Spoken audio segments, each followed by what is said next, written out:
something that some of the new investors are not seeing is, number one, the chip that NIO is using on their 2025 cars, which is in-house chip. Number two, there is the second factory called the NIO Park, which the contract between NIO and Jack lapsed or expired in March. Number three, the successful launch of the two sub-brands under NIO that could be the one that accelerates NIO to the next level.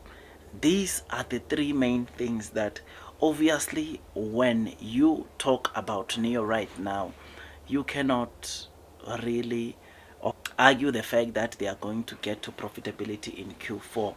I mean, there are articles that I've been reading, some are negative, or some people have been posting stuff about NIO saying that their losses are too wide, but they tend to forget that when you talk about NIO's Shinji autonomous driving chip, the first car that had that chip was the NIO ET9, which started deliveries end of March, and meaning that the effect of that chip onto car in terms of improving the cost on the NIO cars has not yet been seen right on this or on the NIO earnings as yet, because you cannot talk about the last 3 days of March when NIO sold was it 235 cars. You cannot talk about that, right? Because obviously the first full month when your ET9 was sold with that chip was the month of April and going forward, right? And therefore the effect of that chip, of how it is helping NIO improve the gross margins, will start to be seen in Q2.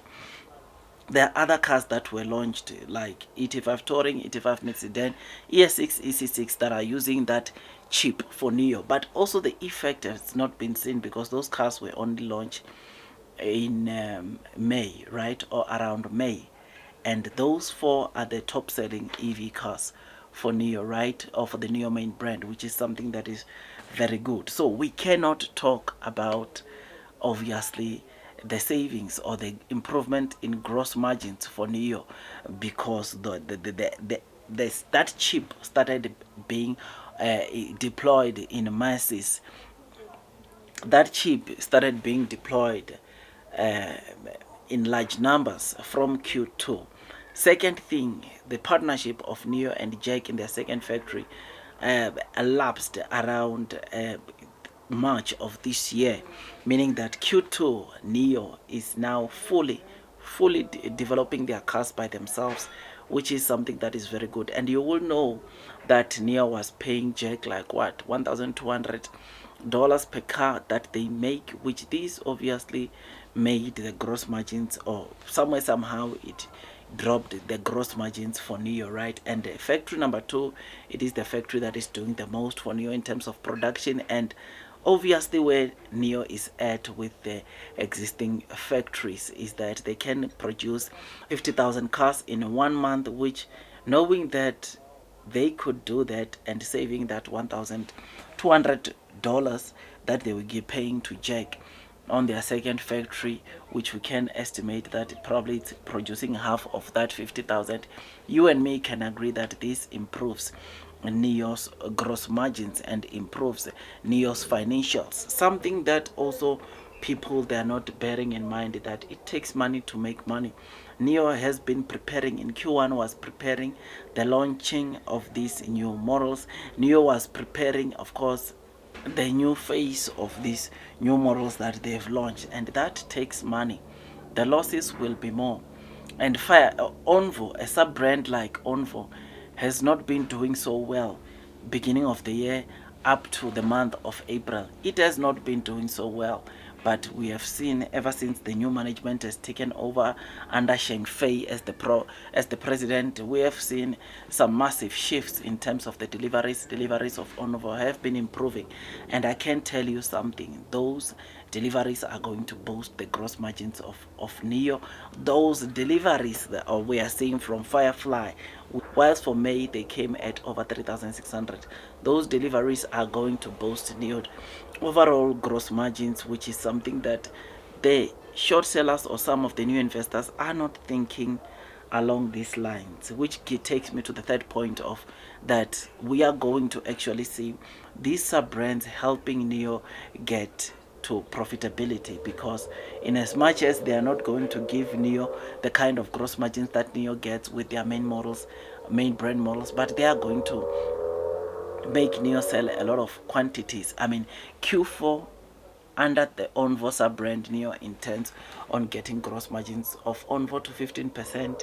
Firefly, they did not mention the gross margins. You will notice that is dead. But I can tell you Firefly also will give NIO good gross margins based on the statement or the comments made by the NIO CEO the time Europe or EU Commission imposed additional 20.8% of tariffs onto NIO. I mean, if you remember very well, that statement from the NIO CEO said that even with the tariffs, NIO Firefly can still generate NIO some very good gross margins, and they can still sell very good quantities or numbers of Firefly, which is something that also it's very, very important and very good, right? So all in all I'm saying is that the future is bright for NIO, and I think some of the investors are judging NIO too quickly. Yes, the net losses for Q4, Q1 were just so much, right? And this makes some of the investors to wonder what will happen in Q2, but they forget that in Q2 there's a lot that has taken place. There's a lot that has actually really taken place of NIO, and which is what I was explaining to you on this video. And these, my dear friends, these are some of the things that makes me to be long and strong onto NIO, because you know very well that with just the chips, the Shenji autonomous driving chip, NIO saves around $1,380, which is something that is very, very good, and it improves the gross margins that NIO makes per car, which is just out of this world. And so many people still don't see this, right? But anyways, I just thought I come and give you these quick updates. I know some people will say obviously the 0% interest will compromise the gross margins, which is good, but now remember, NIO has got the Sky OS, NIO has got the autonomous driving chip that now they are being produced in-house, meaning that even if gross margins is to be compromised, it won't be that much, because right now you will know that the EC6 in terms of vehicle margins, as the NIO CEO said, they are almost at 30%, and ES6 gross margins or vehicle margins are at over 20%, which shows you that, look, NIO can be able to take or can still play with their incentives here and there and still get good gross margins. But I want to tell you something. Let's wait, man. Wait for Q2. Let's see what happens. Let's see what NIO will do. But all I can say is that brace yourselves. Don't quickly judge NIO by just the Q4 and Q1 earnings, because NIO was preparing, NIO was cooking, and now NIO is executing. And I'm telling you, we are going to see an improvement from Q2, just like what the NIO CEO told us. But anyways, and it will be very interesting on how the short sellers will take it, right? But anyways, from me, like, share, subscribe, hit that notification bell. It takes me some time to make these videos. I'll see you on the next one, my dear friends. That is all from me. Blue sky is coming, and God bless you all.